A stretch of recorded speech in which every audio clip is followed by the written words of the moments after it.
The palace courtyard was drenched in silence, broken only by the screams of the dying princess. Her husband, the orphan boy, stood above her lifeless body, his hands trembling, his chest heaving with uneven breaths. Around him, the echoes of what he had done hung thick in the air. Somewhere in the shadows, the deer spirit watched with glowing, unblinking eyes. Its judgment had already formed, and its presence was colder than the night itself. How did it come to this? How did a boy, who once acted out of kindness, become a man consumed by vengeance? In the heart of Zorn, a kingdom as vast as the skies, lived King Adetokunbo, a man of immense wealth and power. His palace, made of red clay and gold, stood tall at the center of the kingdom, a symbol of his might. His barns overflowed with yam and grain. His treasury gleamed with cowries and coins, and his armies were unmatched.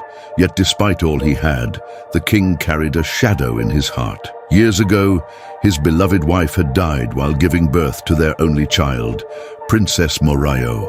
The gods had granted him a daughter of extraordinary beauty, with skin like the smoothest shea butter and a smile that could make even the sun shy away. But they had cursed her with blindness. From the moment of her birth, her eyes had remained empty, unable to see the splendor of the world around her.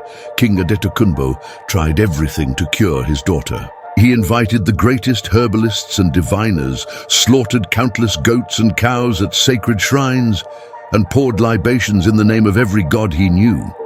Still, nothing worked.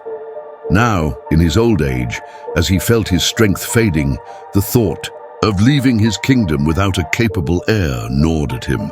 Desperate, he issued a proclamation that echoed across the land. "Let it be known to all corners of the earth.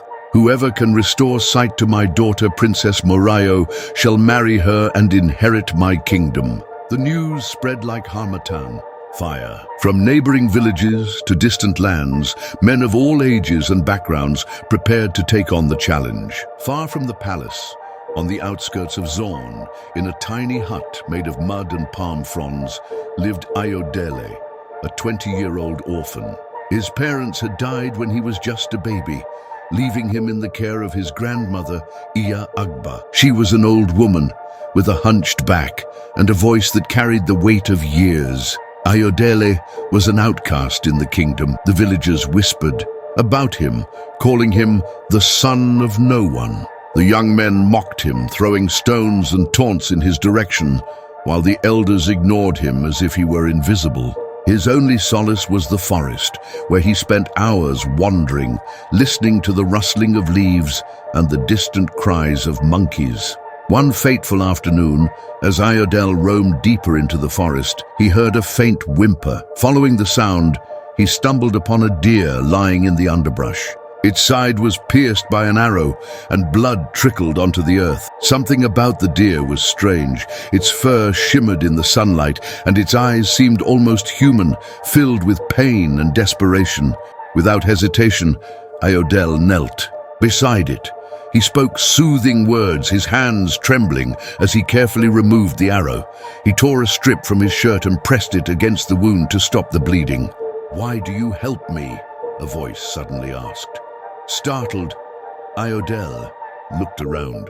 The deer's mouth hadn't moved, yet the voice seemed to come from everywhere and nowhere. "Because no one deserves to suffer," Ayodele replied, his voice barely a whisper. The deer's glowing eyes softened. "You have shown kindness where many would not. For this I will grant you a gift. You will have the power to heal. Use it wisely." Before Ayodele could say another word, the deer vanished, leaving behind a faint trail of light that disappeared into the trees. When Ayodele returned home that evening, he found Iya Agba sitting outside their hut, her eyes fixed on a calabash of water. She seemed troubled, her lips moving in silent prayers. "Aya, what is wrong?" Ayodele asked, kneeling beside her. She sighed deeply, her hands trembling as she reached for his. "Ayodele, there is something I must tell you. I have kept it from you for too long." Ayodele frowned, confused. "What is it?" She began to recount the story of their past. His father, she explained, had been a king, a ruler of a prosperous village far to the east.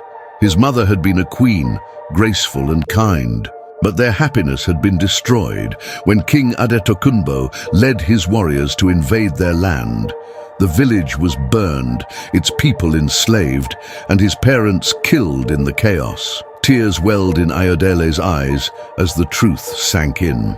The man he had grown up despising, the king who ruled this land, was the very man who had destroyed his family. "Why didn't you tell me before?" Ayodele asked, his voice choked with emotion. "I wanted to protect you," Iya Agba said. "You were just a child. What good would hatred have done you then?" When news of the king's proclamation reached Ayodele, a plan began to form in his mind.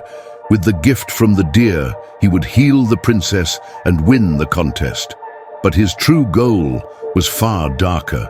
He would avenge his parents by destroying the man who had caused their deaths. On the day of the contest, Ayodele joined the crowd of hopefuls at the palace gates. One by one, men tried and failed to cure the princess. Some recited incantations, others presented strange potions, but none succeeded. When Ayodele's turn came, he stepped forward and placed his hands gently on the princess's eyes. He closed his own eyes and whispered a prayer to the gods. A warm light flowed from his hands, and when he stepped back, the princess opened her eyes for the first time in her life. "I can see," she whispered, tears streaming down her cheeks. The crowd erupted in cheers. Ayodele had done what no one else could. In the weeks that followed, Ayodele was celebrated as a hero. He married Princess Morayo, and the kingdom rejoiced. But in the shadows of his heart, hatred burned brighter than ever. On the night of his wedding, Ayodele crept into the king's chamber, a knife in hand. The old man lay asleep, his breathing heavy. As Ayodele raised the blade, the king's eyes fluttered open.